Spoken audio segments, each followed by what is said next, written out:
တပတ်ကို2ခါလောက်ကတော့အတူတူနေရမယ်အနည်းဆုံးအဲ့ဒီမှာမှတစ်ခါလောက်ကမိန်းမဘက်ကနေပြီးတောင်းဆိုရမယ်အဲ့တော့မှယောက်ျားဟဲငါကိုငါမိန်းမကလိုချင်နေတောင်းဆိုတယ်ဆိုပြီးသူ့မှာယောက်ျားရဲ့မှန်ပြောတာအမျိုးသမီးတွေကပေါ့နော်တနေ့ကုန်အလုပ်ကလေးထိုင်ပင်မားတွေများလာပြီးတော့ပေါ့နော်အမျိုးသားကြတော့ဒီအတူတူနေချင်တဲ့စိတ်ဆန္ဒပြင်းပြလာပြီဆိုလို့ရှိရင်ဘယ်လိုမျိုးညှိယူကြမလဲဆိုတာလေးပြောပြပေးပါဦးခဏတော့ရင်ဖွင့်ညာခဏအဲ့ပြဿနာရှိအမရဲ့ကျမမှာကလေးကလည်းအားလုံးပဲမင်္ဂလာပါခင်ဗျာကျွန်တော်တို့မြန်မာသုတ channel မှာကြိုဆိုလိုက်ပါတယ်ခင်ဗျာဒီနေ့ဒီဗီဒီယိုမှာဆိုရင်ဖြစ်ကျွန်တော်တို့မိတ်ဆွေတို့ဘူသုတအကျိုးတစုံတရာရရှိမယ်လို့မျှော်လင့်ပါတယ်ခင်ဗျာအဲဒါကြောင့်မို့ကျွန်တော်နဲ့အတူတူဆုံးအောင်လိုက်ပါကြည့်ရှုဖို့ဖိတ်ခေါ်လိုက်ရပါတယ်ခင်ဗျာ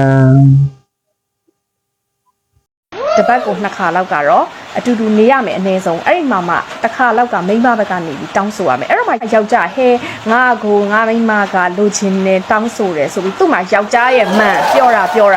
အမျိုးသမီးတွေကပေါ့နော်တနေ့ကုန်အလုပ်ကလေးထိုင်ပင်မားတွေများလာပြီးတော့ပေါ့နော်အမျိုးသားကြတော့ဒီအတူတူနေချင်တဲ့စိတ်ဆန္ဒပြင်းပြလာပြီဆိုလို့ရှိရင်ဘယ်လိုမျိုးညှိယူကြမလဲဆိုတာလေးပြောပြပေးပါဦးခဏတော့ရင်ဖွင့်ညာခဏအဲ့ပြဿနာရှိအမရဲ့ကျမမှာကလေးကလည်းနှုတ်တိုင်ရသေးတယ်သိရမလားအိမ်လုပ်တွေကလည်းလောက်ရသေးတယ်အဲ့တော့ယောက်ျားပြန်လာတဲ့အချိန်မှာစိတ်ဆန္ဒရှိ Telegram တွေကကြည့်ပြီးဝိုင်းစိတ်ကပြင်းပြလာကျမအဲ့မှာလာမထိနဲ့ဘာအမြဲတမ်းမထိနဲ့ဆိုတော့ကျမယောက်ျားတခြားမိန်းကလေးနဲ့တွဲတယ်နင်းကြောင်ငါတွဲရတာနင်ကငါပေးမထိလို့လုံးအောင်ဆိုတော့လှမ်းကအဲ့တော့ပြောပြတာညီမတို့စိတ်ဆန္ဒရှိလားမရှိတော့ဘူးမကြီးတဲ့ကျမဖះတရားပဲစိတ်ဝင်စားတယ်ခလေးလည်းမွေးပြီးဒီခလေးပဲခေါင်းထဲမှာရှိတယ်သူတို့မှာဖះတရားနဲ့ခလေးပဲခေါင်းထဲမှာရှိရယ်ဟုတ်ပြီညီမလေးယောက်ျားတစ်ယောက်ကမိန်းမတစ်ယောက်ကိုတရဝင်ယူပြီးဆိုတာဒီတရဝင်သူ့ဆန္ဒဖြည့်ဆည်းခြင်းတော့ရှင်းနေရပဲတရဝင်ယူတာဒီတရဝင်သူ့ဆန္ဒကိုဖြည့်ဆည်းခြင်းလို့ယူတာဖြစ်တဲ့အတွက်ညီမဒါကိုစိတ်ကုန်လို့မရအောင်အဲ့တော့ကိုယ့်ဘက်ကနေတောင်းဆိုရမှာရှိဟာအမတမိတစ်ခါမှမတောင်းဆိုဘူးရှက်တယ်ယောက်ျားဘက်ကပဲတောင်းဆိုတာဒါတော့မှညင်းပြီးတာ no တပတ်ကို2ခါလောက်ကတော့အတူတူနေရမယ်အနည်းဆုံးအဲ့ဒီမှာမှတစ်ခါလောက်ကမိန်းမဘက်ကနေပြီးတောင်းဆိုရမယ်အဲ့တော့မှယောက်ျားဟဲငါကိုငါမိန်းမကလိုချင်နေတောင်းဆိုတယ်ဆိုပြီးသူ့မှာယောက်ျားရဲ့မှန်ပြောတာနှမို့ဆိုလို့ရှိရင်တခြားကောင်မလေးကိုကြီးဆိုပြီးတော့သိရမလားဗာလဲ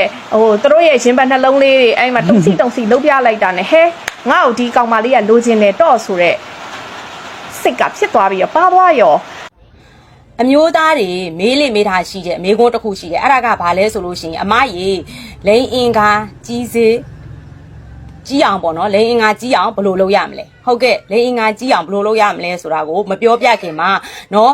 လိန်အင်္ဂါကနော်18နှစ်ကနေစပြီးတော့18နှစ်အရွယ်တဲ့ကကြီးထွားမှုကရပ်တန့်သွားမှာပါဒါပေမဲ့တခုရှိတာကကြတော့ပေါ့နော်အခုခေတ်မှာဆိုလို့ရှိရင်နော်အမျိုးသားတွေကဂေါ်လီထည့်တာတွေတောက်ဆေးတောက်တာတွေပြီးလို့ရှိရင်ထိုးဆေးတွေသုံးမယ်ခွဲစိတ်မယ်ပေါ့နော်ဒါမျိုးတွေလုပ်ပြီးတော့ကိုရီရဲ့လိန်အင်္ဂါတွေကိုမျိုးစုံကြီးအောင်လုပ်ကြတယ်ပေါ့နော်အဲ့ဒီလိုမျိုးလုပ်တဲ့အခါမှာအချိန်ကာလတစ်ခုအထိတော့ကြီးထွားတယ်လို့ထင်ရမယ်ဒါပေမဲ့အဲ့ဒီမှာလည်းဒီတဘာဝမဟုတ်တဲ့ပစ္စည်းတွေကိုလိန်အင်္ဂါတွေကိုထိုးသွင်းလိုက်တဲ့အတွက်ကြောင့်မို့လို့နောက်ထပ်ဖြစ်ပေါ်လာမဲ့စိုးကျိုးတွေအများကြီးရှိပါတယ်ရှင်ဒီလိုစိုးကျိုးတွေကိုကိုကရှေ့ဆက်ပြီးတော့ခံနိုင်မလားဆိုတာကိုကြိုတင်ပြီးတော့စဉ်းစားရမယ်ဆုံးဖြတ်ရမယ်ဒီလိုစိုးကျိုးတွေကိုကြိုရောသိရလားเนาะစိုးကျိုးတွေဖြစ်လာမယ်ဆိုတာရောသိရလားမသိဘဲနဲ့လောက်တာလားသိရသားနဲ့လောက်တာလားဒါလေးတွေရှိပါတယ်ရှင်ဒါကြောင့်မို့လို့ဒီဗီဒီယိုလေးကအကျိုးရှိတယ်ဆိုရင်အပေါင်းလေးနဲ့အသေးလေးပေးပြီးတော့ copy link လေးယူသွားပေးကြပါအောင်ရှင်နောက်ဗီဒီယိုလေးမှာကတော့လိန်အင်္ဂါကြီးထွားတဲ့ဆေးတွေ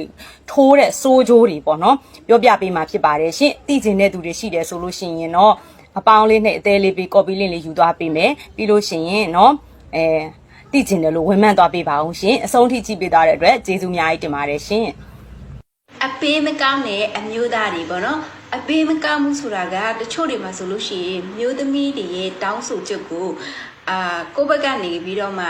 တ တိတက်ပြီးတော့မှလိုက်ရောပေးတာမျိုးမဟုတ်ဘဲနဲ့အမြဲတမ်းတောင်းဆိုမှလုပ်ပေးရဆိုရင်အမျိုးသားတွေလည်းရှိအဲ့ဒါကဘာလဲဆိုလို့ရှိရင်အမျိုးသမီးဘာလို့အပ်နေလဲ तू ကဘယ်လိုမျိုးကိုကြိုက်တာလဲဆိုတာကိုမသိတဲ့သူတွေဆိုလို့ရှိရင်ကြာလာတဲ့အခါအမျိုးသမီးတွေကအဲ့ဒီအမျိုးသားကိုစိတ်ကုန်သွားတာမျိုးတွေဖြစ်တတ်တယ်ပေါ့နော်ဒါကြောင့်မလို့အမျိုးသမီးဘာလို့အပ်နေလဲမိန်းကလေးတွေရဲ့အကြိုက်ကဘာလဲဆိုလို့ရှိရင်မိန်းကလေးတွေကရစ်ပေးတာကိုအရင်ခက်ခြင်းနဲ့မခံခြင်းတဲ့သူဆိုလို့ရှိရင်တော့သွေးအားမကောင်းတဲ့သူသွေးအားမကောင်းတဲ့သူဆိုလို့ရှိရင်ရစ်ပေးလည်းမခံဘူးစုပ်ပေးလည်းမခံဘူးထိုးရီလည်းလုံးဝခံမှာမဟုတ်တာလိမ့်စိတ်လုံးဝကုန်နေတယ်ဆိုရင်သွေးအားကုန်နေတယ်သွေးအားကောင်းနေဆိုတဲ့သူဆိုလို့ရှိရင်အမျိုးသမီးကအရန်ကိုအရစ်ခံခြင်းနဲ့အဲ့ဒီခါမှာယောက်ျားလေးကအလိုက်တသိနဲ့ရစ်ပေးရဆိုလို့ရှိရင်အဲ့ဒီအမျိုးသားကိုအမျိုးသမီးကဆွဲလဲပြီးတော့တန်တက်ဆွဲအချစ်ခံရမှာအဲ့လိုမျိုးအားပြတ်နေပြီဆိုလို့